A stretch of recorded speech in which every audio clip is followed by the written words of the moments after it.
بسم اللہ الرحمن الرحیم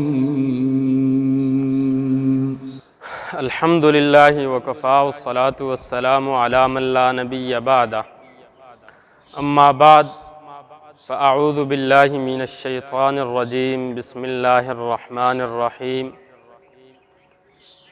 قال اللہ تبارک وتعالی انما یوفی الصابرون اجرهم بغیر حساب وقال تعالی فی مقام آخر لئن شکرتم لأزیدنکم ولئن کفرتم ان عذابی لشدید سبحان ربک رب العزة عما یصفون وسلام علی المرسلین والحمد للہ رب العالمین۔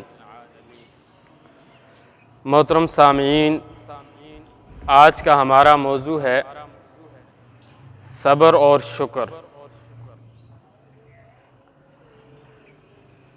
سامعین کرام، صبر کی اہمیت کا اندازہ اس سے لگایا جا سکتا ہے کہ ایک مرتبہ صحابہ کرام نے آپ علیہ السلام سے سوال کیا مل ایمان، کہ ایمان کیا چیز ہے؟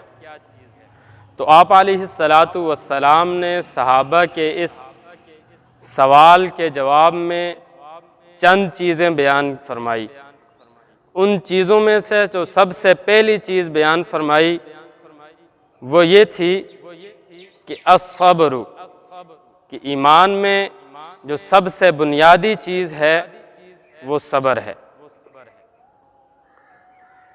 گویا کہ انسان کے تمام اعمال، انسان کے اخلاق کا مجموعہ اگر کہا جائے کہ وہ صبر ہے تو یہ غلط نہ ہوگا۔ اللہ تعالیٰ نے قرآن پاک میں فرمایا انما یوفی الصابرون اجرهم بغیر حساب، کہ قیامت کے دن صبر کرنے والوں کو اللہ تعالیٰ کی طرف سے یہ انعام دیا جائے گا کہ صبر کرنے والے مسلمانوں کو بغیر حساب و کتاب کے جنت میں داخل کر دیا جائے گا۔ مفسرین نے تو یہاں تک لکھا ہے کہ اگر کوئی آدمی دنیا کی تکلیفوں اور مشقتوں سے پریشان ہے، اپنی زندگی میں سکون اور راحت تلاش کر رہا ہے، تو اس کو چاہیے کہ اپنی زندگی میں دو چیزیں لے آئے۔ نمبر ایک، صبر کرے، اور دوسری چیز شکر کرے، کہ اللہ تعالیٰ کی طرف سے جب اس کے اوپر کوئی مصیبت آ جائے تو صبر کرے اور ہمیشہ الحمدللہ کہے کہ یہ میرے اللہ کی طرف سے میرے نصیب میں لکھا تھا، تو یہ بھی اللہ کی طرف سے میرے لیے بہتری ہوگا، اور اللہ تعالیٰ کا شکریہ ادا کرتا رہے۔ ایک مرتبہ علامہ جلال الدین رومی رحمۃ اللہ علیہ کے پاس ان کے ایک مرید آیا۔ مرید نے آ کر کچھ سوال کیے، تو علامہ جلال الدین رومی رحمۃ اللہ علیہ نے مرید کے سوالوں کے جواب دیے۔ پھر رومی رحمۃ اللہ علیہ نے اپنے مرید سے ایک سوال کیا کہ کیسے گزارا کر رہے ہیں آپ کی زندگی کیسے گزر رہی ہے؟ تو مرید نے جواب دیا کہ مل جائے کھانے کے لیے کوئی چیز تو شکر کر لیتا ہوں، نہ ملے تو صبر کر لیتا ہوں۔ محترم سامعین، علامہ جلال الدین رومی رحمۃ اللہ علیہ نے اپنی مرید کی یہ بات سن کر عجیب جواب دیا۔ علامہ جلال الدین نے فرمایا کہ آپ اس طرح کرتے ہیں کہ مل جائے اللہ تعالیٰ کا شکر ادا کرتے ہیں، نہ ملے تو صبر کرتے ہیں، پھر آپ کے اور بغداد کے جو کتے ہیں ان میں کیا فرق رہ جاتا ہے کہ ان کو بھی نہ ملے تو وہ صبر کرتے ہیں، اگر مل جائے تو وہ کھا کر شکر کرتے ہیں۔ تو علامہ جلال الدین رومی رحمۃ اللہ علیہ نے پھر صبر اور شکر کی ایک مثال دی، ایک وضاحت کی انہوں نے کہ جب مل جائے تو شکر بھی ادا کریں اور جو آپ کو اللہ تعالیٰ کی طرف سے ملا ہے اس کا صدقہ بھی کریں، اور جب نہ ملے تو اللہ تعالیٰ کی طرف سے جو آپ کی تقدیر میں لکھا ہوا ہے اس پر صبر کریں۔ یہ ہے انسانوں میں اور باقی جو مخلوقات ہیں ان میں فرق، کہ مل جائے اللہ تعالیٰ کا شکر بھی ادا کریں، خود بھی استعمال کریں اور آگے باقی لوگوں میں تقسیم کریں، صدقہ بھی کریں، اور نہ ملے تو اللہ تعالیٰ کی طرف سے آپ کی تقدیر میں جو لکھا ہے اس پر صبر کریں۔ محترم سامعین، یہ جو صبر کی نعمت ہے یہ تمام جانداروں میں سے صرف اللہ تعالیٰ نے حضرت انسان کو عطا کی ہے۔ اسی صبر ہی کی وجہ سے انسان کو اشرف المخلوقات کہا گیا ہے۔ یہی صبر ہے، یہ ایسی نعمت ہے جس کی وجہ سے انسان باقی جو جاندار ہیں ان سے ممتاز ہو جاتا ہے۔ تو ہمیں بھی چاہیے کہ اپنی زندگیوں میں صبر کی جو نعمت ہے اس کو لائیں۔ جب بھی اللہ تعالیٰ کی طرف سے کوئی پریشانی، کوئی مشقت ہو تو اس پر صبر کریں۔ اس کا ایک جو ظاہری طریقہ ہے صبر کا وہ یہ ہے کہ جب بھی کوئی آپ سے پوچھے کہ کیسے حالات چل رہے ہیں تو جواب میں یہ کہیں الحمدللہ، اللہ کا شکر ہے۔ اور حقیقی صبر یہ ہے کہ اللہ تعالیٰ کی طرف سے جو آپ کے اوپر انعامات ہیں، آنکھ، مال و دولت، اولاد، اس طرح غرض ہے کہ اللہ تعالیٰ کی طرف سے جو تمام نعمتیں ہیں ان تمام نعمتوں کو اللہ تعالیٰ کی فرما برداری میں لگائیں، نیک کاموں میں لگائیں، پھر اللہ تعالیٰ کی طرف سے آپ کو مزید جو انعامات ہیں وہ بھی ملیں گے، اور یہ جو اللہ تعالیٰ کی نعمت آپ بروئے کار لاتے ہوئے صبر کریں گے تو اس کا ثواب بھی ملے گا۔ یہ تو تھا آج کے ہمارے موضوع کا پہلا پوائنٹ، صبر۔ محترم سامعین، دوسری چیز ہے شکر۔ قرآن پاک میں اللہ تعالیٰ نے فرمایا لَإِن شَكَرْتُمْ لَأَزِيدَنَّكُمْ، کہ اے انسان اگر تم میری دی ہوئی نعمتوں پر شکر کرو گے تو میرا بھی یہ وعدہ ہے کہ لَأَزِيدَنَّكُمْ، میں ان نعمتوں کو مزید بڑھا دوں گا۔ اگر نافرمانی کرو گے وَلَئِن كَفَرْتُمْ، اگر ناشکری کرو گے اِنَّ عَذَابِي لَشَدِيد، تو پھر میرا عذاب بھی بہت سخت ہے۔ تو اللہ تعالیٰ کی طرف سے دی گئی جو نعمتیں ہیں ان نعمتوں کے استعمال میں اور ان نعمتوں کو یاد کرتے ہوئے ہمیشہ اللہ تعالیٰ کا شکر کریں۔ ایک بات یاد رکھیں کہ شکر کرنے کے لیے، اللہ تعالیٰ کا شکر ادا کرنے کے لیے ہمیشہ اپنے سے جو کم درجے کے لوگ ہیں ان کے اوپر نظر دوڑائیں، جو آپ سے مالی طور پر کم ہیں۔ اگر آپ اپنے آپ سے اوپر والے لوگوں کو دیکھو گے تو پھر احساس کمتری کا شکار ہو جائیں گے۔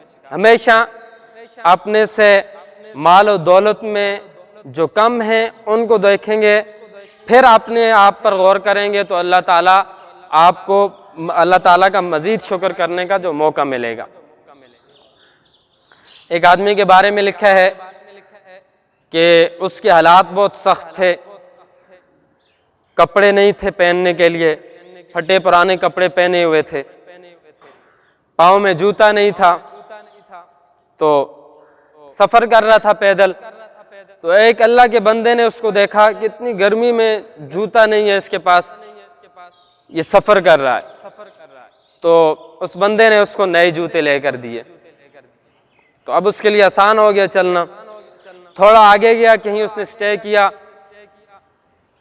تو آرام کی غرض سے سو گیا. واپس اٹھا تو دیکھا کہ وہ جو نئے جوتے اس کو کسی نے لے کر دیے تھے وہ تو کوئی لے گیا. بہت پریشان ہوا. اسی پریشانی کے عالم میں وہ اس مقام سے باہر نکلا تو باہر ایک آدمی کے اوپر اس کی نظر پڑی کہ وہ تو دونوں پاؤں سے معذور ہے. تو پھر اس نے غور کیا کہ اے اللہ میرے پاس تو دونوں پاؤں ہیں, میری دونوں آنکھیں سلامت ہیں, میرا پورا جسم سلامت ہے, میرے ہاتھ سلامت ہیں, تو میرے پاس صرف جوتے نہیں ہیں, میں پیدل چل تو سکتا ہوں, لیکن یہ جو آدمی ہے اس کے پاؤں ہی نہیں ہیں, یہ تو ٹانگوں سے معذور ہے, یہ کیسے گزارا کر رہا ہے. تو پھر اس نے اللہ تعالیٰ کا شکر ادا کیا. حضرت عبداللہ ابن مبارک رحمۃ اللہ علیہ ایک عجیب واقعہ سناتے ہیں. وہ فرماتے ہیں کہ حج کا موقع تھا, میں حج کے دوران طواف کر رہا تھا.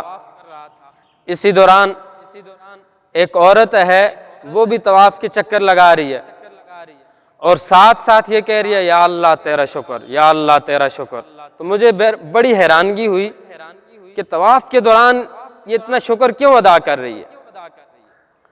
خیر طواف کے بعد اس عورت سے میں نے پوچھا کہ اے اللہ کی بندی, طواف کے دوران میں نے آپ کی زبان سے یہ الفاظ سنے کہ آپ بار بار کہہ رہی تھی اے اللہ تیرا شکر, اس کی کیا وجہ ہے؟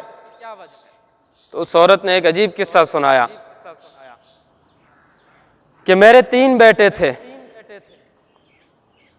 ہوا یوں کہ میرے خاوند نے گھر میں ایک بکری ذبح کی, بچوں کے سامنے بکری ذبح کی. تو دوسرے دن میں کھانا بنا رہی تھی, چھوٹا بچہ جو تھا وہ میرے پاس تھا, باقی جو 2 بڑے بچے ہیں وہ کھیل رہے تھے. تو میں تندور پہ روٹیاں لگا رہی تھی.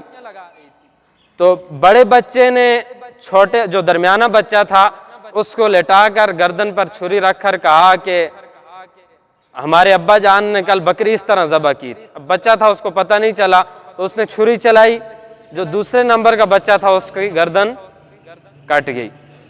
تو یہ ایک بچہ فوت ہو گیا. اب مجھے اسی دوران رونے کی آواز آئی تو میں گئی تو ایک بچہ اس کی گردن کٹ چکی تھی. جس بچے نے چھری چلائی تھی وہ میرے ڈر کی وجہ سے ایک قریب لکڑیوں کا ٹال تھا اس میں جا کر چھپ گیا. تو میں اس کو تلاش کرنے کے لیے گئی, سانپ نے اس میرے بڑے بیٹے کو ڈس لیا, وہ اسی موقع پر فوت ہو گیا. یہ دوسرا جو سب سے بڑا بچہ تھا یہ بھی فوت ہو گیا. ان 2 بچوں کو میں ایک جگہ چارپائی پر رکھ کر سب سے چھوٹے بچے کو جو تندور کے پاس تھا لینے آئی, تو اس نے بھی کہیں کروٹ بدلی تھی, میرے جانے کے بعد وہ تندور میں گر گیا, وہ بھی فوت ہو گیا تھا. غرض ہے کہ میں نے 3 بیٹوں کو کفن دینے کے بعد, جنازہ کی ادائیگی کے بعد, قبر میں اتارنے کے بعد, تمام اعمال جو اسلام نے بتائے تھے وہ کرنے کے بعد اب میں اللہ تعالیٰ کے در پہ حاضر ہوئی ہوں, اور اس حالت میں بھی میں یہ کہہ رہی ہوں کہ اے اللہ تیرا شکر. یہ ہے میرے دوستو شکر, یہ ہے اللہ تعالیٰ کا شکر. آج کل ہماری زندگیوں میں کیا ہے, تھوڑی سی بات آئے تو کہتے ہیں یار ہمارے حالات صحیح نہیں چل رہے, آج کل ہمارے ستارے گردش میں ہیں, بس پتہ نہیں کون میرے پیچھے لگا ہوا ہے. تو ہمیں بھی چاہیے کہ کم از کم اس عورت سے سبق حاصل کریں کہ اپنے 3 بیٹے ایک ساتھ قبر میں اتارنے کے بعد پھر بھی اللہ تعالیٰ کے در پر حاضری دینے کے بعد بس اس کی زبان پر ایک ہی کلمہ تھا کہ اللہ تیرا شکر, اے اللہ تیرا شکر. دعا ہے کہ اللہ رب العزت ہمیں بھی صبر اور شکر کرنے کی توفیق عطا فرمائے. وآخر دعوانا ان الحمد للہ رب العالمین. ركت عيناي شوقا ولطيبة ذرفت أشكا فأتيت إلى حبيبي فاهدأ يا قلب ورفقا صلي على محمد السلام عليك يا رسول الله.